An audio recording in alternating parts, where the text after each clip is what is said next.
Well, hello there, it is me, Someguygary, and this is Featured Fortune or Featured Fiasco. This is a series where I use a random wheel spinner like the one seen here to generate me not only my exotic weapon, my exotic armor, my subclass, and featured armor set bonus to create the most viable build I can in the shortest amount of time possible. And once the build is complete, we test it in a master activity on hard to see whether or not this build will be a featured fortune or a featured fiasco. The first wheel of the day will be armor set bonuses. It would appear we have the twofold armor set bonus. The second wheel of the day, featured exotic weapons.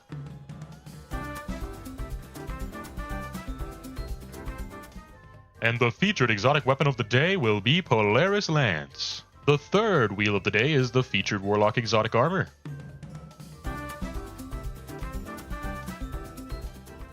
The third wheel of the day has granted us nothing Manacles. Alrighty, with the build finally completed, we have the first featured fiasco or featured fortune build here. Knowing you can clear 2 champs, which is 1 gun in the Polaris Lance, is pretty awesome. I opted in for Mint Retrograde because it is one of the best weapons and it's featured. Polaris Lance, obviously. Outrageous Fortune. Polaris Lance is able to cover unstops and anti-barrier this season because it spreads Scorch and Ignitions here. We're using Voidwalker, obviously, with featured twofold Crown Cowl armor set, as well as the Nothing Manacles. The armor set bonuses here, Crook and Flail and Gift of Sight. On to the Voidwalker subclass screen here. We chose Nova Bomb Cataclysm, obviously. Healing Rift, Strafe Glide, Pocket Singularity, Scatter Grenades, Feed the Void, and Shout of the Old Gods. And for fragments, we chose Echo of Vigilance, Echo of Expulsion, Echo of Exchange, and Echo of Leeching. Lots of melee synergy here. As long as you're causing damage with melees, you're going to be getting your grenades quite quickly. This build would work very well if there was a featured glaive, perhaps. Why don't we pop on over and check out the mods? On the helmet, we went with Harmonic Siphons, Super Font, and Heavy Ammo Finder. On the gauntlets, we went with Grenade Font, Momentum Transfer, and Impact Induction. On the chest, we went with Harmonic Resistance, Sniper Resistance, and Solar Ammo Generation. On the boots, Recuperation, Solar Weapon Surge. Solar Weapon Surge could be switched out with just a normal weapon font, Innervation as well. On the class item, we went with Bomber, Time Dilation, and Distribution. On to the artifact. Of note here we have Radiant Shrapnel, Shield Crush, Rapid Precision Rifling, Fever and Chill, as well as Anti-Barrier, Scout. I was testing the Aurus Neutralizer here with Grave Robber and Trench Barrel for the melee synergy, but it just isn't that great, and I wasn't using it enough, so I figured Mint Retrograde will be a better option. Let's find out whether this build is a featured fiasco or a featured fortune.